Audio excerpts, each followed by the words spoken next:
काय नवीन कॉन्ट्रोवर्सी वगैरे आहे का काही? त्या माकडाने माझ्या थोबाडीत वाजवली. सेम प्रश्न असतील तर येतो कंटाळा. मला कंटाळा कधी येतो मी तुला सांगू का?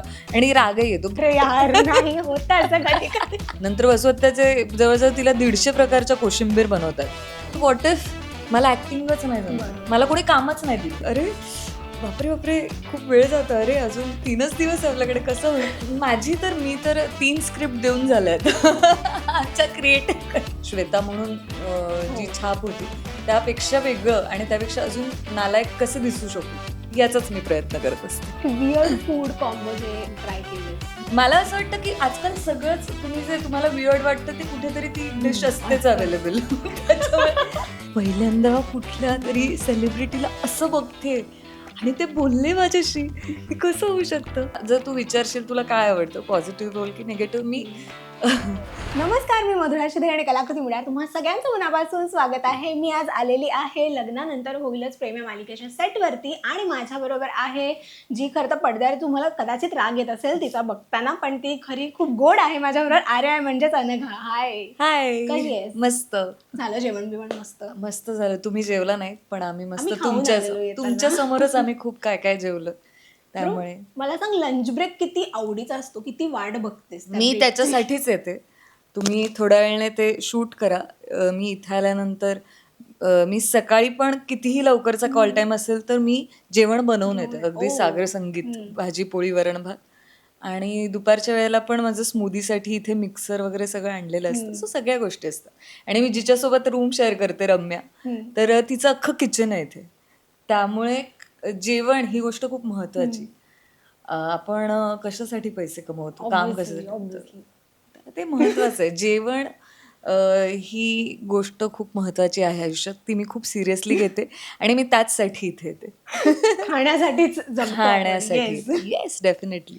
मला वाटतं सेटवरचे लंच ब्रेक असे खूप मस्त असतील. मगाशी मी असं ऐकत होते काहीतरी अशी मस्त एकदम फॅन्सी अवॅकाडो सँडविच आणि असं काहीतरी. अवॅकाडो टोस्ट मी जस्ट बनवलं. तुम्ही जेव्हा इंटरव्ह्यू घेत होते ना काव्या पारचा, मी म्हटलं बरं आहे ते बिझी आहे, मी करून टाकूयात आपण आता.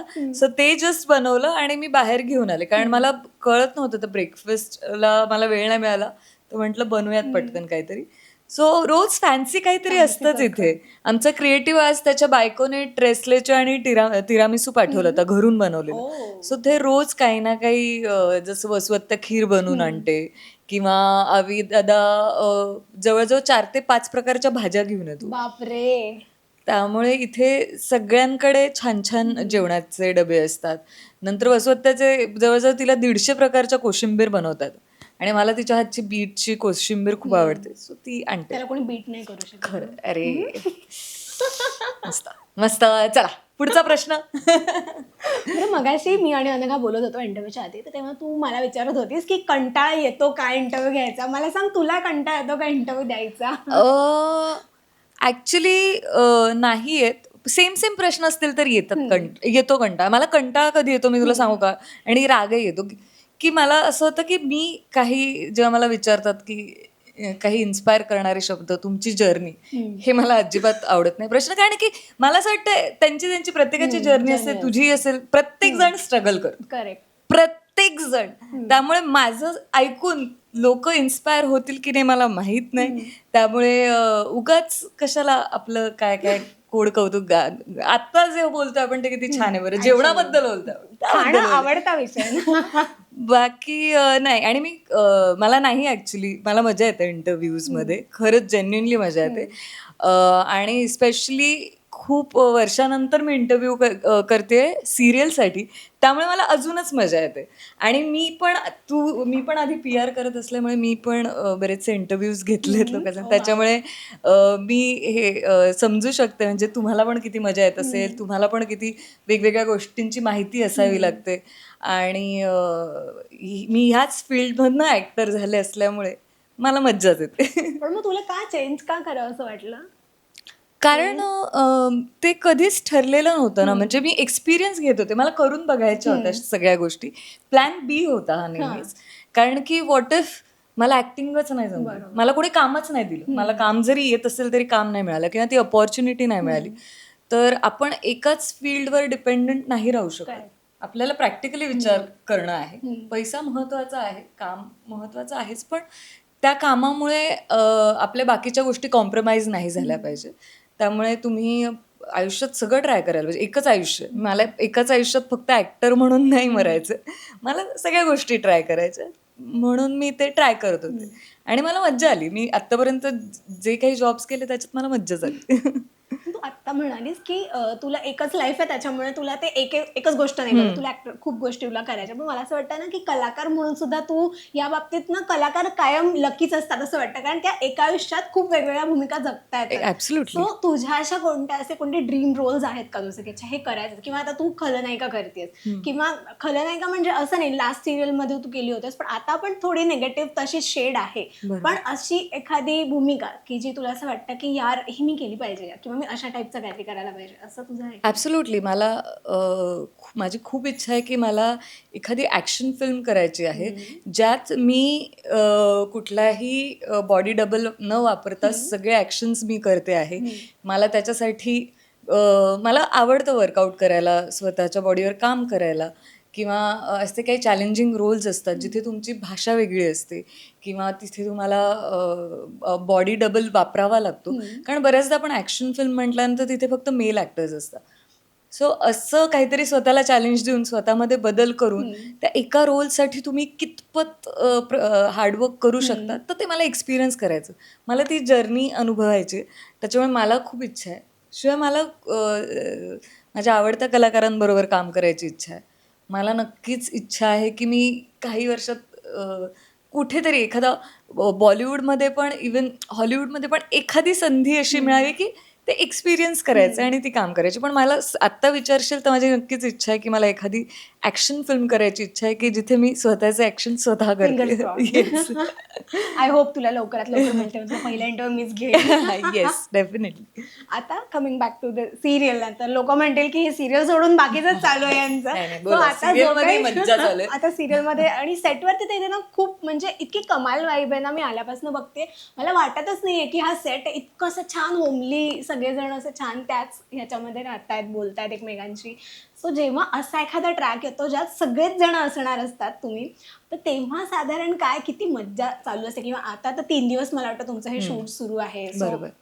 ते सगळं प्री प्लॅनिंग कसं असतं तुमचं? मी आल्यापासून मला असं वाटतं मला येऊन 1.5 महिना झालाय. या 1.5 महिन्यात जवळजवळ 3 ट्रॅक असे होते ज्यात सगळी फॅमिली आहे, हेवी ड्रामा आहे, आणि असं होत असताना बऱ्याचशा सेटवर असं होतं की खूप गडबड आहे, आरडाओरडा सुरू आहे, सगळ्या गोष्टी.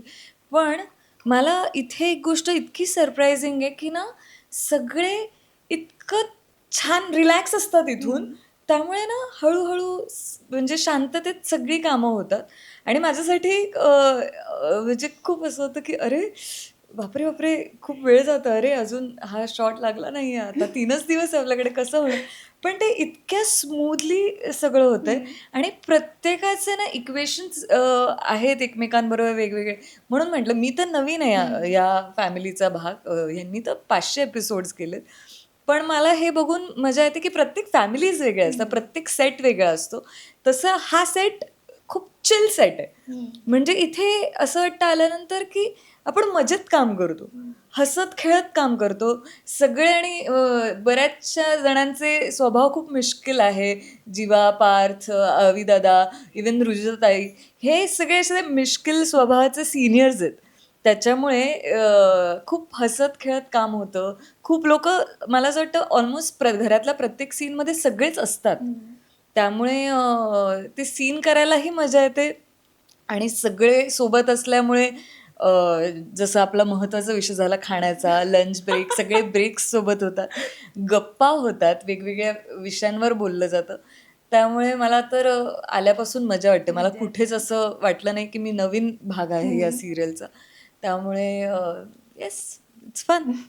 आणि ना प्रत्येक सेटवरती ना काही ना काहीतरी, जेव्हा अशी स्टोरी येते किंवा नेक्स्ट ट्रॅक कळतो, तर काहीतरी स्टोरीज बनत असतात की ओके मे बी असं होईल, कदाचित असं होईल. तर तुमच्या सेटवरची अशी एखादी स्टोरी आहे का आता बनलेली की ओके पुढे काय होणार आहे, हे तुमच्यात एक झाली आहे चर्चा? मलाच माहिती नाही पुढे काय होणार आहे. तशी तुमची इमॅजिनरी काही स्टोरी नाहीये. माझी तर मी तर 3 स्क्रिप्ट देऊन झाल्यात आमच्या क्रिएटिव्हकडे, एक की एक मला असं ऐकवशील वाटतं का? ना, मला असं वाटतं की हे असं होऊ शकतं की बरं माझी स्टोरी खूप स्टुपिड आहे. पण मी मी मी तर असंच माझं माझं सांगत होते. पण ह्या सरोगसीचा मेन जो ड्रामा आहे की मी सरोगेट मदर आहे आणि आता धाकधूक ही आहे की मी आता ह्यांना बाळ देणार की नाही. कारण की इव्हेंच्युअली मला आता जीवा आवडायला लागलाय आणि तो ट्रॅक सगळा तिकडे आहे. ह्या सगळ्यामध्ये नंदिनी जीवा स्ट्रॉंग आहेत. पण ऑब्व्हियसली प्रेक्षकांना असं वाटतं की कुठेतरी जीवा आणि नंदिनीचा बॉन्ड ब्रेक होऊ शकतो का? किंवा ही आता खरंच बाळ देईल की नाही? किंवा इथे आर्याच्या वेगळ्या इतकी सायको दाखवली ती हो. मुलगी. तर काय बावळट मुलगी आहे, काय करते? तर ह्या सगळ्यामध्ये आणि त्यांना ते पण प्रेशर आहे की हिच्या मेंटल स्ट्रेसमध्ये बाळाला काही व्हायला नको. त्यामुळे ते फटकन काही माझ्यावर रिॲक्ट करू शकत नाही. जे मला कळतंय, ज्याचा फायदा मी घेते. माझं इथे वेगळीकडेच काहीतरी चालू आहे. आता हे हळू-हळू लोकांना पण कळेल का? घरात रम्या माझ्यावर लक्ष ठेवून आहे. त्यामुळे हे इतकं तकलादू आहे ना सगळ्या गोष्टी, की कधी काही होऊ शकतं. पटकन तुटू शकतं आणि घरात खूप मोठा स्फोट होऊ शकतो, मोठा ड्रामा होऊ शकतो. आणि जो होणारच आहे. पण तो काय होणार आहे हे मी तुम्हाला नाही सांगणार. त्याच्यासाठी तुम्ही सिरियलही बघा, मलाही बघा. मग तुम्हाला कळेलच अजून काय-काय ड्रामा होणार आहे. पण ते जे ट्विस्ट आहेत ना, तुम्हाला आता मी हे तर प्रेक्षकांना सांगूच शकते, की प्रेक्षक एकही दिवस असा तुमचा जाणार नाही, की तुम्हाला ट्विस्ट बघायला मिळणार नाही. असं नाही होणार, की अरे आता पुढच्या आठवड्यात वगैरे नाही. आता रोज तुम्हाला वेगवेगळे ट्विस्ट बघायला मिळणार आहे. आणि हीच मजा आहे. मला असं वाटतंय, की मला म्हणून इतकं छान वाटतं आल्यानंतर, की रोज काहीतरी करायला नवीन परवा घडतंय. नवीन काहीतरी घडतंय, नवीन काहीतरी घडतंय. आणि त्यासाठी सगळेच जण खूप प्रयत्न करतायत. रायटर्स, चॅनल, त्याच्यानंतर प्रोडक्शन टीम, ॲक्टर्स प्रत्येकाला माहिती आहे, की आता 2 आणि लीड असल्यानंतर त्यांची एक वेगळी स्टोरी सुरू आहे. इथे एक वेगळी स्टोरी सुरू आहे. विलन्स आहे त्यांचं वेगळं सुरू आहे. आता या सगळ्याचा एक सुवर्ण मध्य नाही म्हणता येणार. पण काय ट्विस्ट येतो त्याच्यासाठी आता एका मोठ्या ट्विस्टसाठी खूप मोठे ट्विस्ट, छोटे-छोटे ट्विस्ट घडत जाणार. स्टेप बाय त्यामुळे स्टेप. हो. बापरे! मी काय सांगत होते? स्टोरी सांगत होतीस तू मला, जी तुझे हां. 3 ती स्क्रिप्ट नको. रेडी ती आहेत खूप तुझे. स्टुपिड आहे म्हणून मी तुला डायव्हर्ट केलं. तू मला ती ही नंतर स्टोरी. सांग. नक्की. ऋतू, आता थोडीशी तुझी निगेटिव्ह शेड आहे, थोडीशी ग्रे शेड आहे. मला सांग, ज्यावेळेस तू ही अशा पद्धतीची भूमिका साकारतेस, म्हणजे आता गेल्या सिरियलमध्येही काहीशी त्या पद्धतीची होती, म्हणजे पूर्णच होते ऍक्च्युली, काहीशी का म्हणते. तर ज्यावेळेस अशी भूमिका येते तेव्हा स्वतःला तू काय एक तुला चॅलेंज द्यावं असं वाटतं, किंवा असं की ओके आता ह्याच्यामध्ये काहीतरी वेगळं आपल्याला दाखवायचंय? या सीरियलच्या सुरुवातीला उलट मला थोडंसं चॅलेंजिंग वाटलं कारण की मी पूर्ण पॉझिटिव्ह होतेच. आता तो ग्रे शेड झालाय ते कारण काही असू शकतं की माझ्या आयुष्यात नवरा गेलाय, मूल गेलंय आणि अचानक मिळालेली काळजी, ते अफेक्शन ते मी वेगळ्या पद्धतीने घेतलं आणि म्हणून मला जन्मेजय आवडायला लागलं, जीवा आवडायला लागलाय. तर हे अशा पद्धतीने ती तशी मोल्ड होते सिच्युएशननुसार. तर ते हळू-हळू कारण आहे तिच्याकडे. पण इव्हेंच्युअली काय होईल किंवा तिला ते रिअलाईज होईल की नाही होणार ते बघूच आपण. पण सुरुवातीला ही खूप पॉझिटिव्ह होती आणि ती जेन्युइनली पॉझिटिव्ह होती. सो ते माझ्यासाठी थोडं चॅलेंजिंग होतं कारण की मी 3 वर्षानंतर पुन्हा येते आणि तशा प्रकारे ॲक्सेप्ट केलं जाईल की नाही किंवा मी पॉझिटिव्ह करू शकेन की नाही किंवा मी तेवढी साधी वाटू शकेन की नाही असं मला वाटत होतं.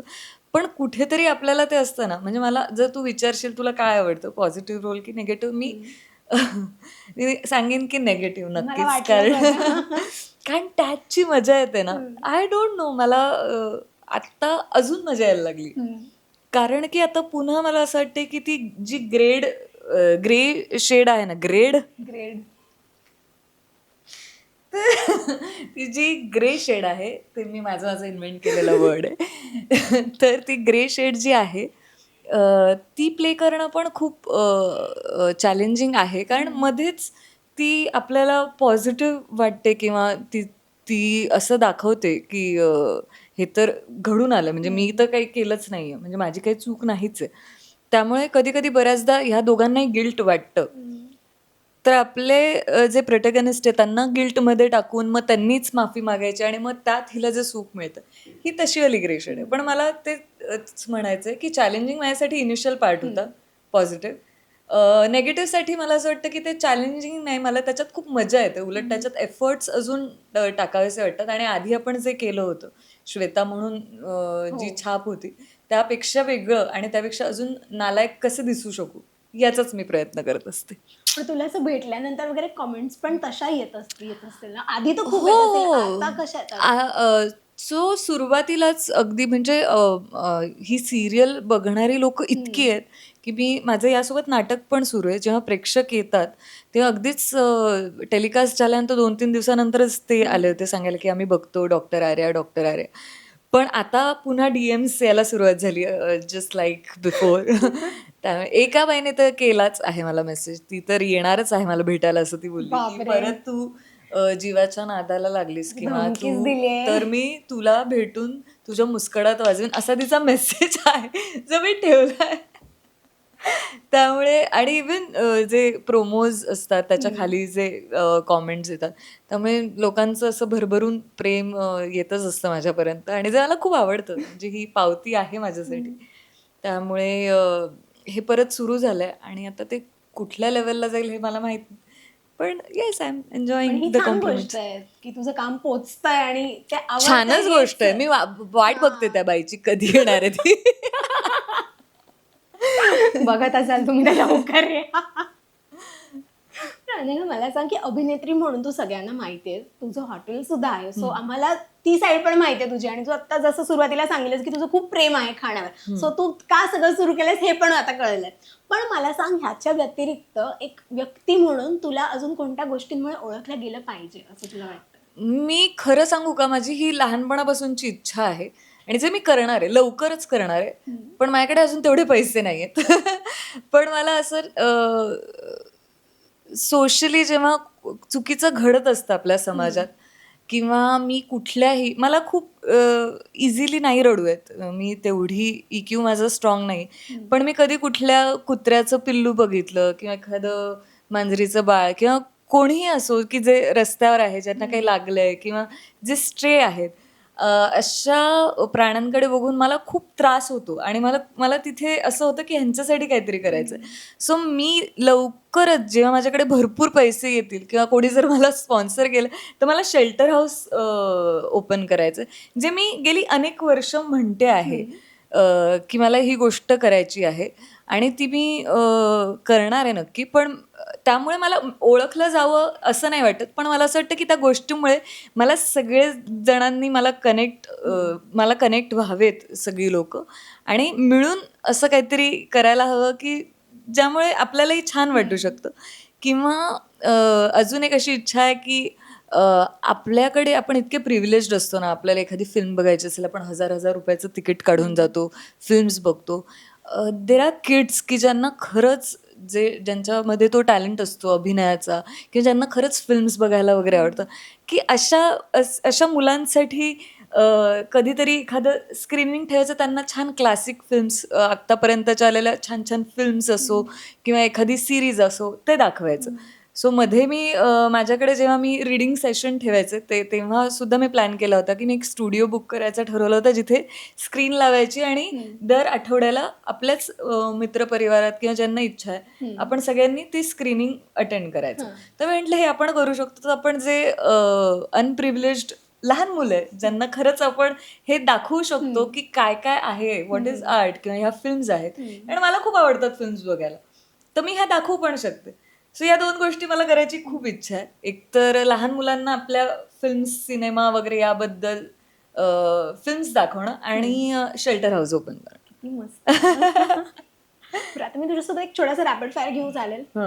ओके. सो माझ्याकडे काही असे छोटे छोटे प्रश्न आहेत ज्याचे तुला हो किंवा नाही मध्ये उत्तर द्यायचे, आणि जर का काही किस्सा असेल तर तो सांगायचा. ओके. मला सांग, गुगल मॅप्स लावून कधी चुकलीस का? हो. ओके. पूल आणि पुश मध्ये गोंधळ झालाय? हो. नेहमी होतो की? नाही नाही, खूप सुरुवात म्हणजे कधीतरी होतं असं, जेव्हा गडबडीत असतो तेव्हा. तेवढी मंद नाही. अरे यार, नाही होत असं कधी कधी. ओके. मला सांग, कधी स्वतःबद्दल गुगल सर्च केलंय? हो.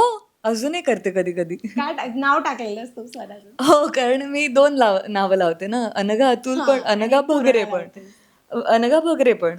तर ते दोन्ही ह्याच्यावर वेगवेगळ्या माहिती आहेत का हां. काही, काय वेगळं? तर ते मी सर्च करत असते. काय नवीन कॉन्ट्रोवर्सी वगैरे आहे का काही? काय नवीन माझ्याबद्दलच माहिती आली का ते बघत असते. तुला पण नव्यानेच कळत असेल काही काही गोष्टी तुझ्याबद्दलची हां. माहिती.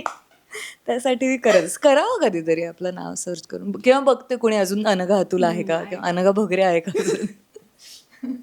एक वियर्ड फूड कॉम्बो जे तू ट्राय केलेस मुद्दाम ठरवून. वियर्ड वियर्ड नाही ऍक्च्युली, हे माझ्या आजोबांची सवय आहे मला, की जेव्हा शेवटी भात घेतो आणि मग सगळं उरलेलं असतं ते सगळं एकत्र करून मिक्स करायचं आणि खायचं.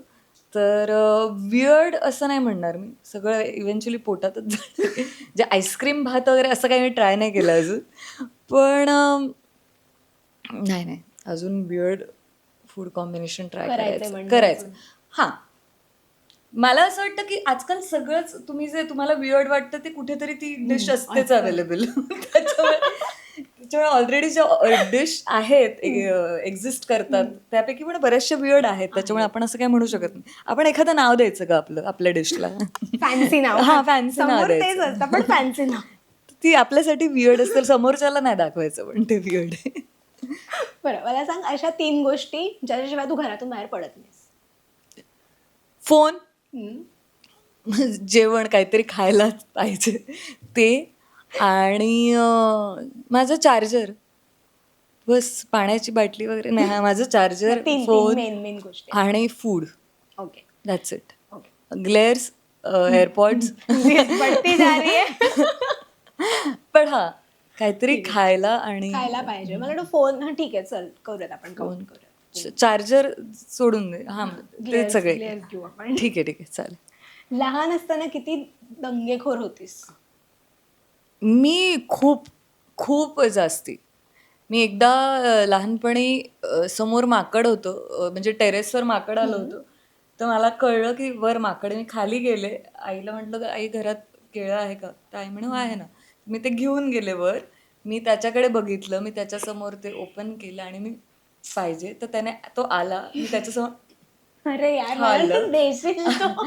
तर ते खाल्लं, पण त्यामुळे त्या माकडाने माझ्या थोबाडीत वाजवली लिटरली. आणि माझा हा जो दात होता तो दुधाचा होता, म्हणजे दात, तर तो असं केल्यानंतर तो पाडला त्याने. सो तेव्हा मला ते वाकडा दात तिथे आला, म्हणून मला ब्रेसेस वगैरे सगळं लावायला लागलेलं. सो हा माझा किस्सा होता. मी हरवले बऱ्याचदा. बालाजी मंदिर जे आहे आपलं, तिरुपती बालाजी, तिथे माझे वडील त्यांना आरतीसाठी इन्व्हाइट केलं होतं. ते गेले होते, आम्ही खाली होतो, खूप गर्दी होती. मी म्हटलं मला पण जायचं. आई म्हणे थांब, आरती संपेल आता नको. तर मी सोडला हात आणि तेव्हा आरती संपली, सगळे लोक डिस्पर्स झाले आणि सकाळची वेळ होती, आम्ही ऑलरेडी लाईनीत होतो वगैरे, अशा सगळ्या गोष्टी सुरू होत्या. सो मला रस्ता आठवत होता, तिथे कोणालाही मराठी हिंदी काही येत नाही. मी ते रस्ता बघत शोधत आमच्या हॉटेलच्या इथे आले. आमच्या मॅनेजरला सांगितलं मैं गुम गई हूँ, मैं टॉम अँड जेरी देखू क्या, असं म्हणून मी टी व्ही बघत असले. आणि मी जवळजवळ 6 ते 7 तासांनी माझ्या घरच्यांना सापडले. जेव्हा ते परत आले की बघूयात, तर मी टी व्ही बघत बसले होते. तर असं खूप खूप काय काय गोष्टी केल्या मी. एकदा नाकात आपले स्वेटर्सचे बटन असतात बघ, ते गोल गोल आपल्या लहानपणी, तर मी एकदा असे ते बटन असे हे केले होते 2. आणि मी आईला सांगितलं, आई तुला म्हैस बघायची का, म्हैस? असं म्हणून आईने माझ्याकडे बघितलं, आई खूप हसायला लागली. आईकडे बघून मी हसले, तर एक बटन डायरेक्ट नाकात गेलं. तर आईने एक बटन काढलं आणि मला सांगितलं बघ तोंडाने श्वास घे, तोंडाने, असं म्हणून डॉक्टरांकडे गेलो. मग त्यांनी ते बटन काढलं. असे खूप किस्से, त्याचा एक वेगळा व्हिडिओ होऊ शकतो. पण खूप किस्से आहेत माझे असे. वेडेपणा केला, म्हणजे मूर्खपणा खूप केला, बिंडोकपणा खूप केला. कारण की का कोणी नाकात का बटन घालायचं? ठीक आहे, पण त्या एज मध्ये करतात खूप जण, शेंगदाणे वगैरे पण घालतात. हो, तुला माहिती आहे आमच्या ओळखीत एका मुलाने कानामध्ये कागदाचा बोळा घातलेला आणि मग त्याला ऐकू येणं कमी झालं. मग त्याच्या कानात ड्रॉप्स टाकले, तर तो कागद असा फुगून वर आला. मग कळलं की कागद किती मूर्ख असतो पण लहानपणी.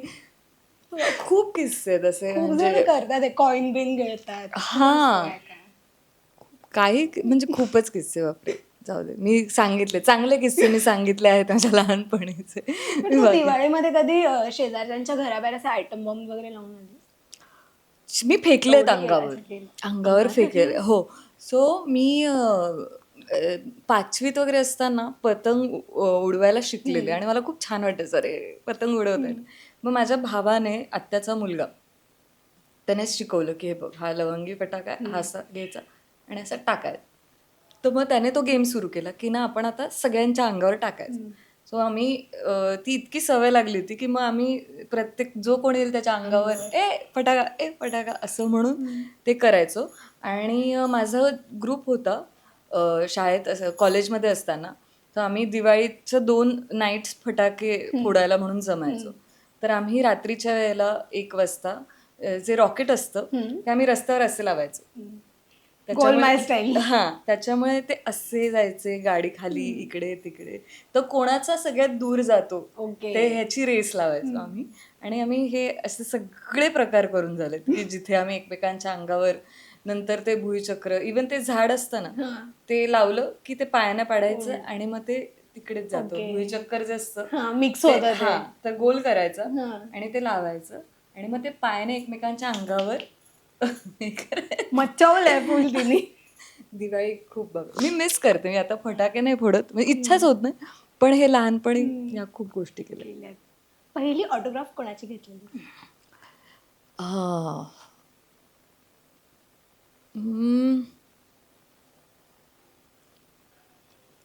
भरत जाधव. त्यांचा सही रे सही प्रयोग होता नाटकाचा आणि कालिदास नाशिकमध्ये ते आले होते तेव्हा मी त्यांचा ऑटोग्राफ घेतला होता आणि मला असं झालं होतं की मी पहिल्यांदा कुठल्या तरी सेलिब्रिटीला असं बघते आणि ते बोलले माझ्याशी हे कसं होऊ शकतं.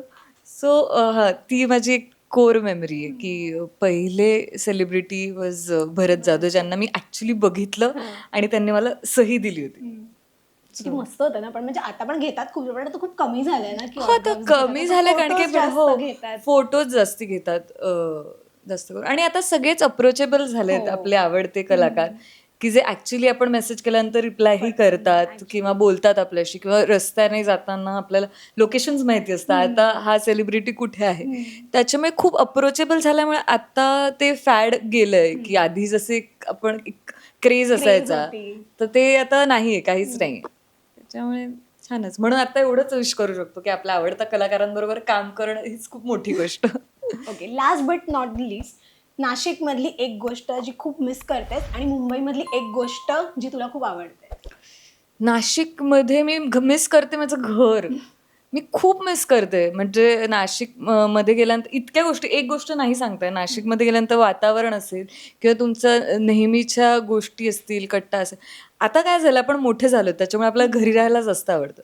घरी असल्यावर आईच्या हातचं जेवण असतं आणि घरात घर असतं. आपण कुठेही जाऊ. तर मी नाशिकमध्ये घर खूप मिस करते. आणि इथलं मला विचारशील तर काम. मला एक 2-4 दिवस आराम केल्यानंतर मला कामाशिवाय करमत नाही. त्याच्यामुळे मुंबई मला खूप आवडतं. मुंबईची ट्रॅफिक पण आवडते, मुंबईचे ते हॉर्नचे आवाज पण आवडतात, लोकल पण आवडते, खाणं पण आवडतं, मुंबईची लोकं पण आवडतात. शूट आहे, माझं काम झालं, माझं घर झालं.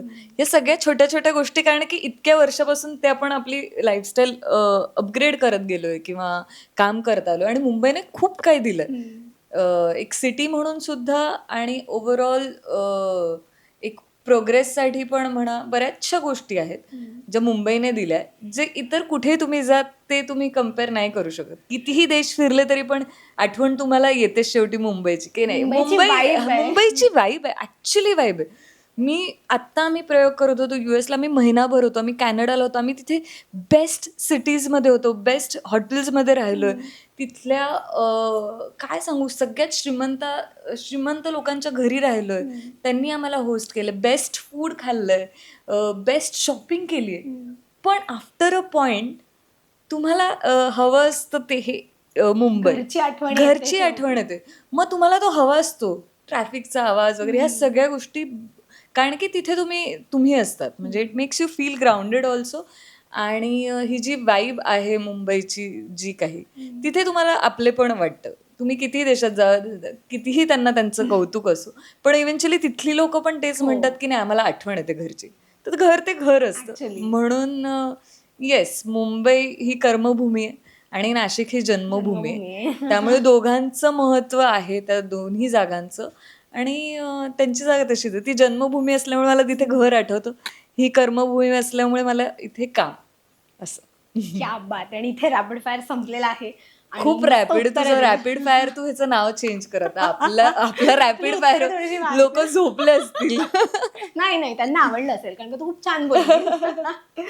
येस, आणि आता मस्त एक धमाकेदार ट्विस्ट येणार आहे मालिकेमध्ये, सो ते बघण्यासाठी पण आम्ही उत्सुक आहोत. सो सगळ्यांना एक छान तुझ्या साईडनी अपील करायचं असेल तर तू काय सांगशील? बर, सो तुम्ही इतके दिवस ही मालिका बघताच आहात, इतकं प्रेम तुम्ही देत आहात. तुम्हाला काव्या पार, जीवानंदिनी ही जोडी तर आवडतेच आहे, पण आता हा जो नवीन ट्विस्ट आला आहे, म्हणजे रम्या तर होतीच, वसू आत्या होतीच, आता डॉक्टर आर्या जी आहे ती वेगवेगळे ट्विस्ट घेऊन आली आहे. आणि या सगळ्याच तुम्हाला जी आवडणारी फॅमिली आहे, ह्या फॅमिलीला कदाचित तोडण्यासाठी का परत नव्याने जोडण्यासाठी हा आर्या नावाचा जो ट्रॅक आलेला आहे, त्याच्यामुळे खूप ट्विस्ट आणि टर्न्स येणार आहेत. त्यासाठी मालिका बघा, आणि तुम्ही जर मालिका बघाल तरच आम्ही छान काम करू शकू. आम्ही करतोच आहोत. आम्ही खूप मेहनत घेतोय पडद्याआड. तुम्ही आता बघालच फुटेज. त्यामुळे अवघड आहे हे पोट लावून शूट करणं रोज. आम्ही 3-3 जणी आहोत. त्याच्यामुळे जोक सपाट, खूप नवीन ट्विस्ट अँड टर्न्स येणार आहेत. तुम्हाला बघायला मज्जा येणार आहे आणि तुमचा पुढचा 1 महिना 2 महिने खूप मस्त जाणार आहेत. तुम्ही एंटरटेनमेंट एवढंच मिळणार आहे या सिरियलमधून.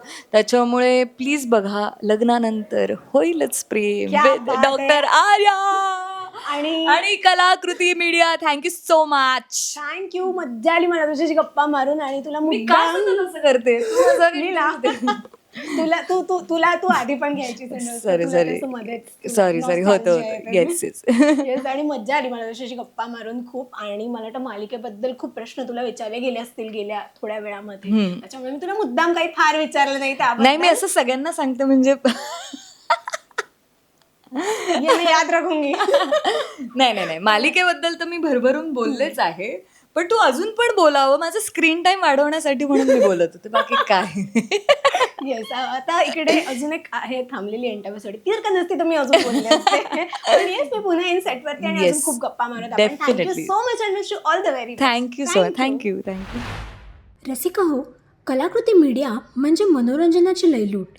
मनोरंजन क्षेत्रातील किस्से व घडामोडींचा आस्वाद घेण्यासाठी कलाकृती मीडिया या यूट्यूब चॅनलला सबस्क्राईब करा आणि व्हिडिओ लाईक करा.